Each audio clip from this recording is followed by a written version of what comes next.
जो मील्स होती हैं उनको कैसे प्लेस करते हैं, क्योंकि इतना बिजी स्केड्यूल रहता है आपका, तो आपका ब्रेकफास्ट, आपका लंच, आपका डिनर बहुत स्पेसिफाइड होता होगा, तो ब्रेकफास्ट में क्या लेना पसंद करते हैं आप? ब्रेकफास्ट में okay, so first thing first is कि मैं 1 लीटर पानी पीता हूँ सुबह उठते ही। आप पानी के शायद सब बेनिफिट जानते हैं, अब तो काफ़ी लोग फॉलो करते हैं। मेरी नानी ने मुझे बताया था कि बेटा ये आपकी बॉडी को पूरा फ्लश कर देती है, it releases all the toxins from your body, तो उसके बेनिफिट्स बहुत ज़्यादा हैं। सो सुबह उठते ही अपनी बॉडी को हाइड्रेट करना बहुत ज़रूरी है मुझे लगता है। उसके बाद मैं कुछ 6 एग वाइट्स लेता हूँ, बॉइल्ड या स्क्रैम्बल्ड या omelette form, whatever depending on the mood. और उसके साथ मैं थोड़े से ओट्स लेता हूँ। Oats is a good source of carbohydrates, और फाइबर बहुत होता है ओट्स में, क्योंकि हम प्रोटीन तो खा लेते हैं लेकिन प्रोटीन को डाइजेस्ट करने के लिए आपको फाइबर भी चाहिए। सो फाइबर खाना बहुत ज़रूरी है। सो फाइबर के सोर्सेज हम जानते हैं, green vegetables, fruits, and juices.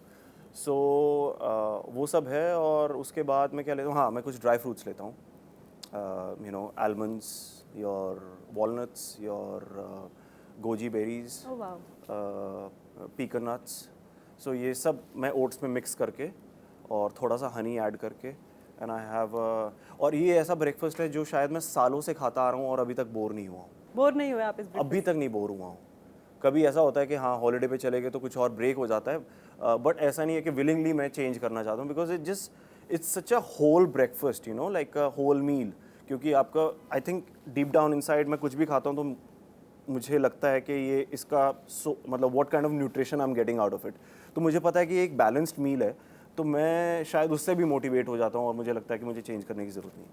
विवेक, आप लंच में क्या लेना पसंद करते हैं? लंच किस तरह का होता है आपका? सो लंच मेरा यूजुअली पोस्ट वर्कआउट होता है, क्योंकि ब्रेकफास्ट करके मैं वर्कआउट जाता हूँ, अपना जिम करता हूँ, और उसके बाद मेरा लंच यूजुअली होता है कुछ कार्ब्स, जो कि आइदर ब्राउन राइस या किनोआ या कुसकुस, उसके साथ कुछ ग्रिल्ड चिकन एंड वेजिटेबल्स।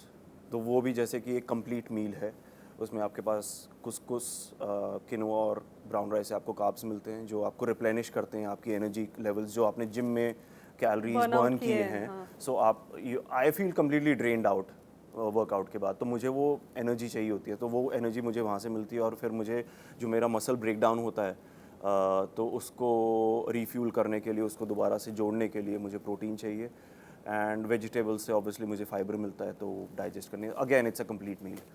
सो विवेक, आपके इवनिंग स्नैक्स और आपका डिनर कब तक होता है और कैसा रहता है आपका इवनिंग स्नैक्स और dinner? Evening snacks usually maybe a green juice या peanut butter sandwich या कुछ sprouts. I'm not on a very high protein diet. मुझे वो पसंद है, क्योंकि मैं जब हाई प्रोटीन डाइट पे जाता हूँ ना तो मैं बहुत मस्कुलर हो जाता हूँ, और मुझे वो पसंद नहीं है पर्सनली। वो मेरी लाइकिंग नहीं है उसकी तरफ। तो मुझे ऐसे पतला हल्का फुल्का टाइप ही अच्छा लगता है। सो मेरा प्रोटीन का लंच तक सॉर्ट आउट हो जाता है। तो लंच के बाद मेरा usually it's around centered around fruits और सम पीनट बटर और स्प्राउट्स वगैरह, कुछ some greens, and for dinner then I take, कभी सूप ले लिया, सूप के साथ कुछ चिकन थोड़ा सा विद वेजिटेबल्स, या सैल्मन खा लेता हूँ मैं, कभी बहुत मन कर रहा होता है कि हाँ आज थोड़ा सा कुछ डिफरेंट का। बिकॉज चिकन क्या होता है, chicken also takes a long time to digest. I think that's the chicken and pork, अगर कोई लोग खाते हैं तो जो रेड मीट होता है वो बहुत लंबा वक्त पड़ा रहता है, डाइजेस्ट होने में बहुत टाइम डाइजेस्ट लगता है होने उसे। में बहुत ज़्यादा टाइम लगता है। तो फ़िश एक ऐसी चीज़ है जो जल्दी से एब्जॉर्ब हो जाती है, 2-2.5 घंटे में डाइजेस्ट हो जाती है। तो फ़िश खा के, मतलब ऐसा भी हो सकता है कि मुझे अगर 10 बजे सोना है तो मैं 8 बजे फ़िश खा के सो सकता हूँ 10 बजे विदाउट प्रॉब्लम। चिकन अगर मैं खाता हूँ तो चिकन के बाद फिर मुझे नींद नहीं आती है, मतलब मुझे फील होता है कि बहुत हैवी हो गया stomach. So yeah, that's it. I mean, I try to take some vegetable soup and fish or chicken for dinner. Subscribe for more such informative videos.